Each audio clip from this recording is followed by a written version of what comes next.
Imagine this. You get a call from your biggest client's CEO, and they're furious. One of your designers just posted confidential product concepts to their personal portfolio site. And the client just happened to find it while they were Googling their own brand. And those concepts reveal their entire upcoming marketing strategy, which is now visible to any and all competitors. And the CEO is steaming and he's demanding answers right now. So while you're frantically pulling up your web browser trying to find where this thing is, he's talking about how they're considering all options, including legal ones. Oh, the worst day of my life with a side of guilt, please. Here's the reality. Even good agencies with smart people make serious mistakes. And what makes some survive while others crash and burn is never about slipping up. It's about what happens after trust gets broken. I've seen agencies turn disasters like this into their strongest client relationships. I've also watched others lose everything from what should have been a very fixable mistake. You're watching Agency Unfiltered. I'm Kurt Schmidt, and I help agency owners build businesses they actually enjoy running. This is part 2 of our series on trust and integrity in agency culture. Don't worry if you missed part 1. This video stands on its own, though I recommend checking it out when you get a chance. All right, let's get practical about building trust in your agency without turning everything upside down. Start with a simple check-in. Ask your clients these 3 questions. Do we deliver what we promise? Do we own our mistakes quickly? And would you recommend us to others in your network? Their answers will show you exactly where you stand on trust. No fancy software needed, just be willing to listen without getting defensive about what you hear. I would recommend doing this regularly, at least twice a year. If you can, and it makes sense without it being too forced, maybe once a quarter. One design shop I worked with found that through these questions, their clients loved their creative work, but felt a little blindsided when timelines shifted. The fix wasn't about working faster, it was about setting more realistic deadlines from the start and speaking up earlier when things changed. When you start focusing on trust, you'll hit some resistance. Count on it. The fix starts small. Find one area where you can be more open and create quick wins. Here's a real example. A dev shop I worked with gave their clients direct access to their Jira board instead of sending vague weekly status reports. At first, they were nervous about the client seeing the messy reality of development. But within weeks, emergency client calls and emails dropped by 40%. For a few months, the client stopped going in there at all and just trusted the status reports that were coming. Why did this happen? Some of these clients would want to see progress happening live and understood why certain things were taking longer than others, and being a part of the work instead of just a receiver of the work made a huge difference. Another agency started being more direct about risks in their client meetings. Instead of sugarcoating problems and waiting till they became unavoidable, they'd flag potential issues early. Their project managers were worried clients would panic, but the opposite happened. The clients appreciated the heads up and often helped problem solve before things escalated. And the more that you get clients involved in the beginning, when a problem is starting, the more they'll be part of the solution and less part of the problem. You don't need fancy metrics to track trust. Sometimes the simplest measures will tell you the most. Keep an eye on these 3 things. Number 1, how long clients stay with you. Are relationships lasting longer as you build more trust? Number 2, referral rate. Are clients actually sending new business your way? And number 3, bounce back speed. How quickly are you recovering from mistakes? A marketing agency I know kept a simple spreadsheet to track client feedback. Every few months, they'd review how well they were doing, how well they met expectations, and if they were communicating clearly with their clients.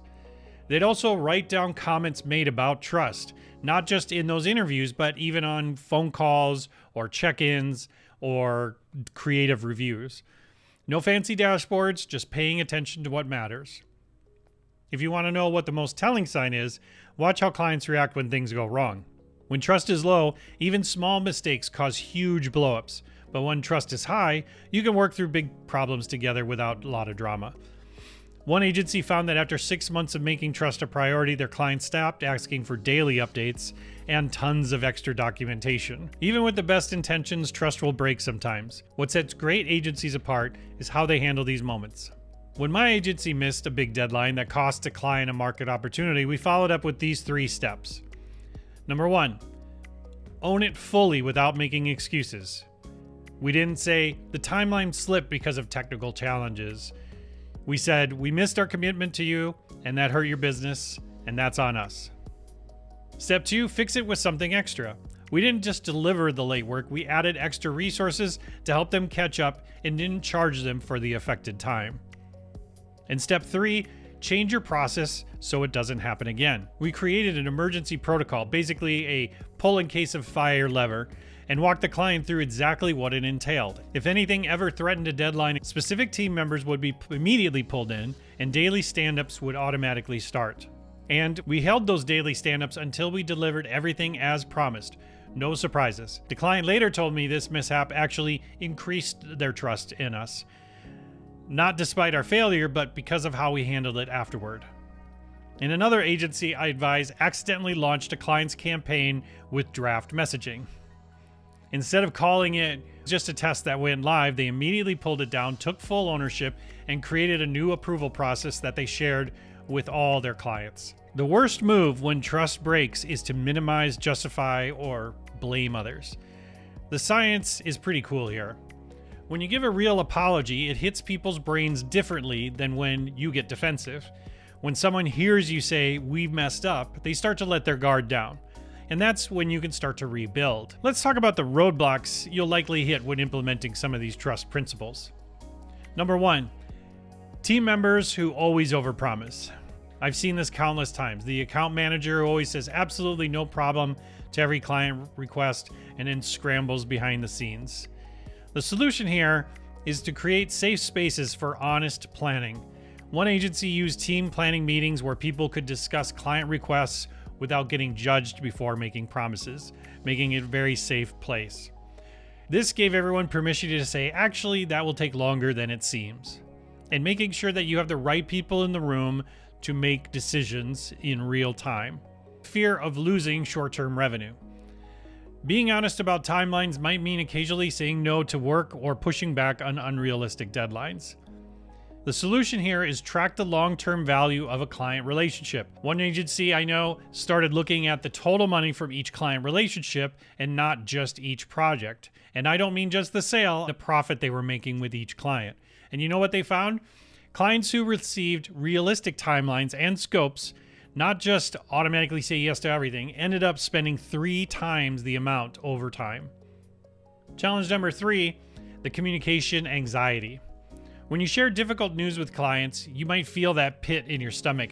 It's like when you send a text message and you're not sure if it landed correctly, so you immediately fill it with a bunch of emojis or many exclamation points. The solution here is to share client reactions to improve communication in your organization. Create a place where your team can see how clients respond when you address challenges early.